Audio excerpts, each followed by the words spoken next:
talagang natataranta na ang kampo ni Sara. Kahapon ang mga balita niyan tungkol kay Madriaga, una kinasuhan ni Sara ng perjury. Aside dyan, sumulat ang abogado ni Madriaga sa NBI para humingi ng tulong kasi pinagtangka na ang buhay nito. Pinagtangka na ang buhay nito nung isang araw. Isa umanong bagong o kapapasok lang na inmate.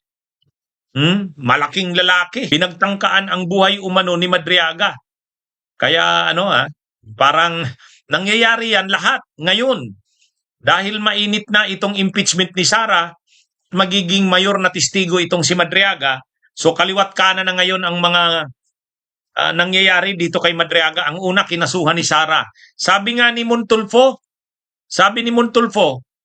ano ang patunay na ito ngang si Madriaga ay seryoso na maraming nalalaman kay Sara? Ang patunay, ito lang naman ang kinasuhan ni Sara Duterte. Ito lang ang kinasuhan ni Sara Duterte. Ibig sabihin, maraming nalalaman ito. Kaya actually si Congresswoman Leila de Lima mayroon ng statement na bigyan ng proteksyon umano itong si Madriaga. Mayroon nga akong nabasa, pinag-iisipan umano ng House of Representatives na humingi ng proteksyon para dito kay Madriaga. Kasi sunod-sunod na, Sunod-sunod. Una, kinasuhan ni Sara. Pangalawa, pinagbanta na ang buhay. Pangatlo, ito na. Ngayong araw, ayon sa abogado ni Madriaga na si Raymond Palad, pinagtatangkaan ng suhulan, i-bribe si Madriaga. Alam niyo kung kanino galing? Mga officials ng DPWH at mga kontraktor.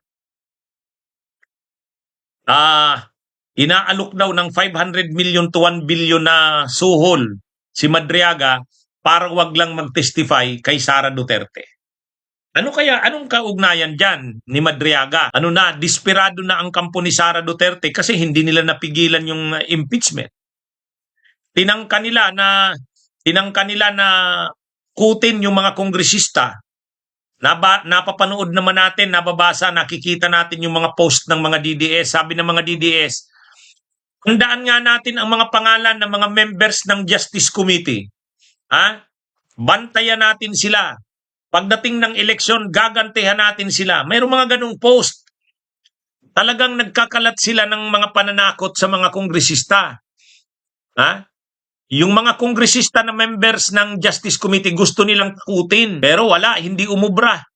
Kahit anong sabi nila, kayo na mga members ng Justice Committee, ang isipin nyo, mananalo si Sara Duterte sa pagka-presidente.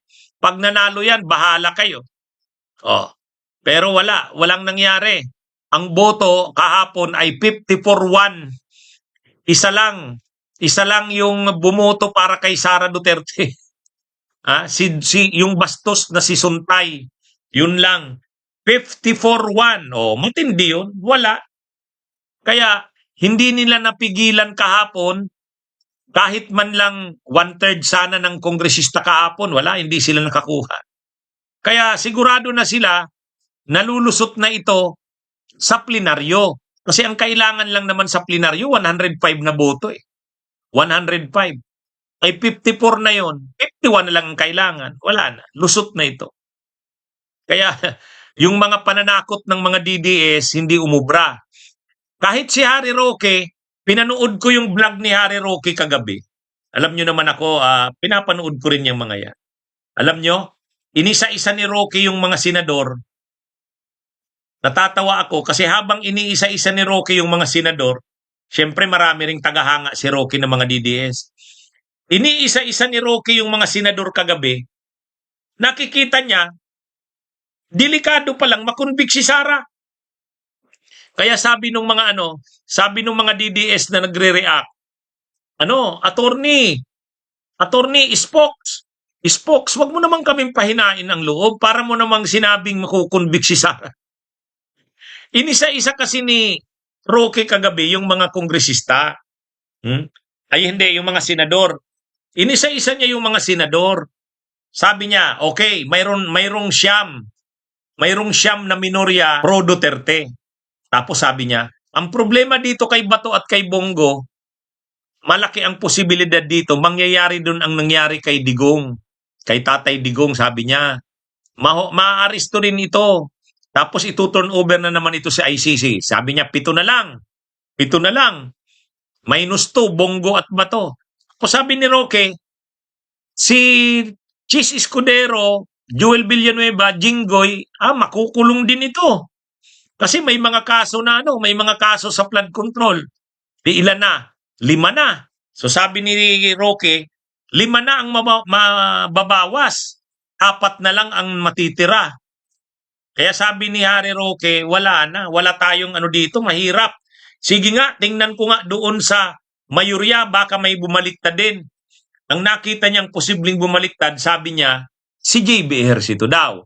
Dahil pag kinausap daw ng ama, baka makumbinsi. O yan.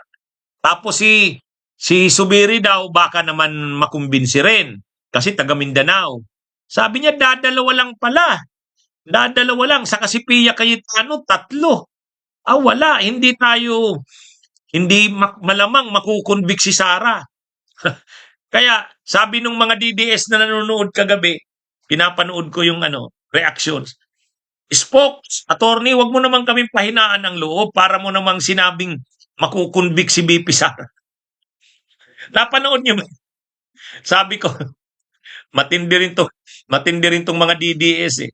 O di at least alam na nila na delikado talagang makonvict si Sara.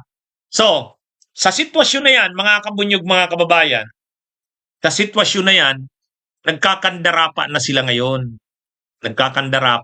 Natataranta na. So ano nang dapat gawin?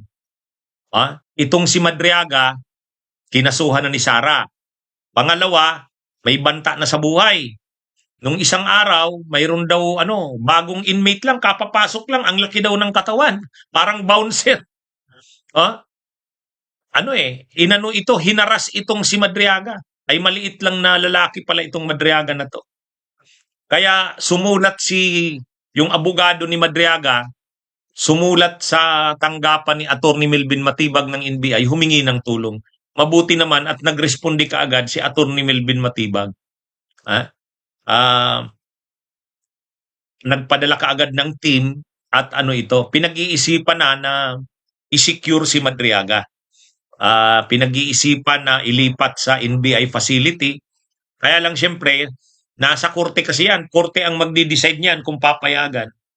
Pero kung ganyan naman na delikado na ang buhay ni Madriaga, tulad niyan, pinagtangka na, baka pagbigyan ng korte yan. Baka pagbigyan ng korte. Kasi star witness siya sa impeachment. Star witness. Sa hearing ng Kamara, ipapatawag na yan. Hindi lang yan sa hearing ng Kamara.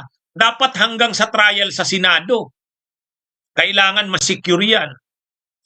Mga kabunyog, mga kababayan, bakit napaka-importante ng testimonya ni Madriaga? Siya kasi yung nag-connect doon sa confidential funds. Yung lumabas kasi doon sa pagdinig sa Kamara, ininkas ng mga tao ni Sara yung cheque sa confidential funds, sa land bank. Lalaki yun.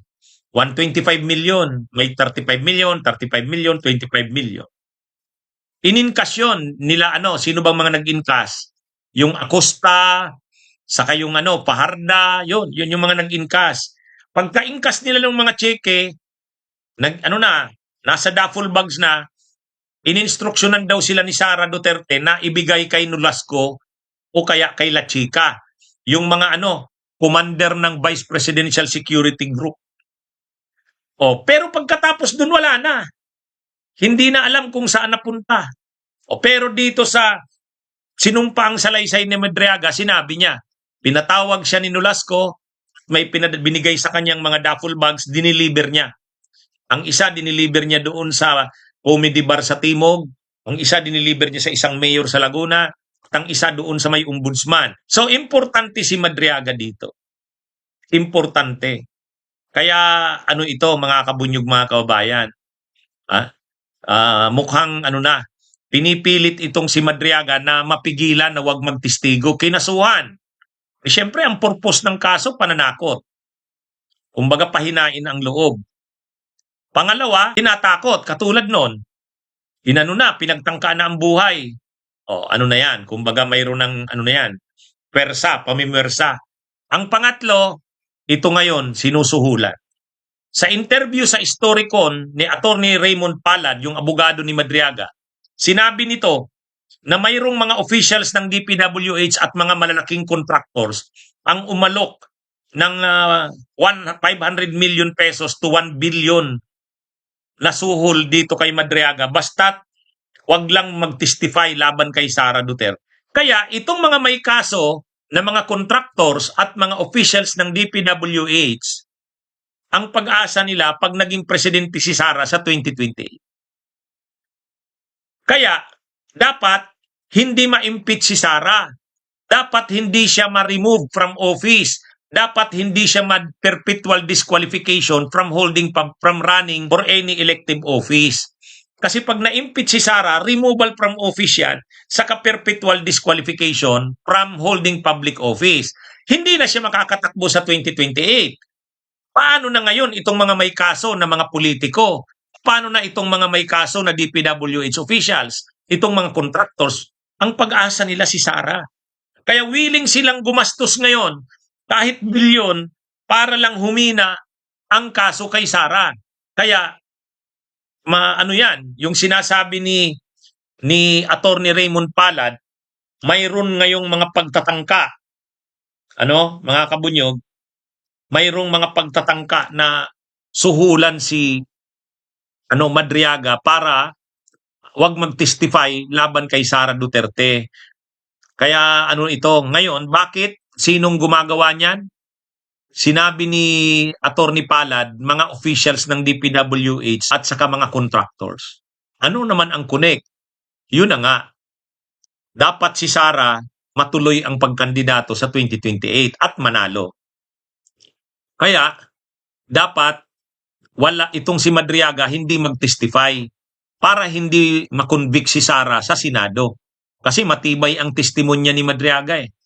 Papahinain ang kaso ni Sara sa impeachment. Paano mapapahina? Lagayan, suhulan si Madriaga. Sino ngayon ang nagtutulong-tulong na maggastos kay Madriaga? Ito umanong mga officials na may kaso. Mga kabunyog, mga kababayan. Kaya sabi ni Attorney Raymond Palad, grabe ang kinakaharap ngayon ni Madriaga.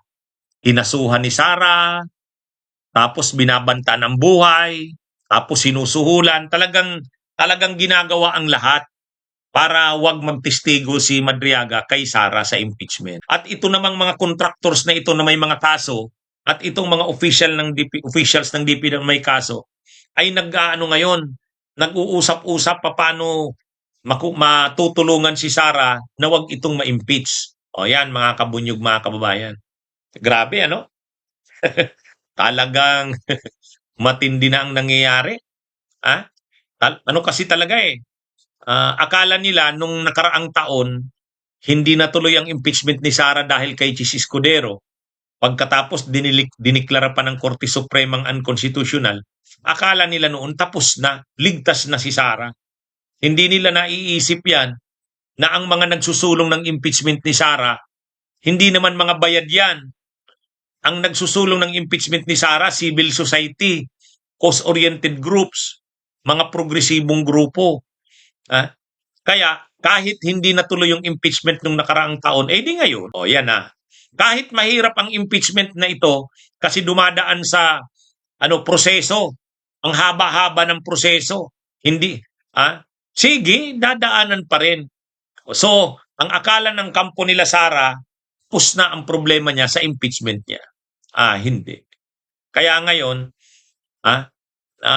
sila, tulad ngayon, binigay lang sa kanya 10 days para sumagot. Non-extendable period of 10 days para sumagot siya. Pagkatapos niyang sumagot ng 10 days, papadalhan niya ng kopya yung complainants, sasagot na naman ng complainants 3 days. Tapos si Sara, sasagot na naman doon sa ng complainants 3 days din. Kaya 10 days, 3 days, 3 days. Yan yon. Pagkatapos niyan, hearing na.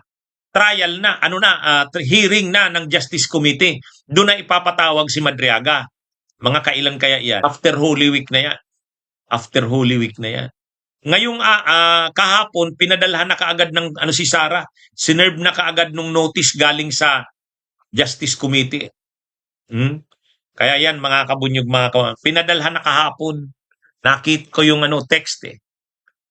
Pinadalhan siya at pinapasagot siya. Ang sabi doon, kung hindi ka sasagot, i-consider namin general denial ka. Ganun, nakalagay doon. Pag hindi ka sumagot dito, ibig sabihin, i-consider namin general denial ka. Ibig sabihin, lahat ng aligasyon doon, dinideny mo. Ewan natin kung sasagot ang kampo ni Sara.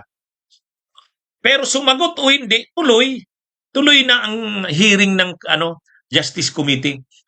Ipipresent na si Madriaga tapos bubuksan na yung bank accounts. Ang tanong, aatin kaya si Sara dyan? Ay nasa kanya yan.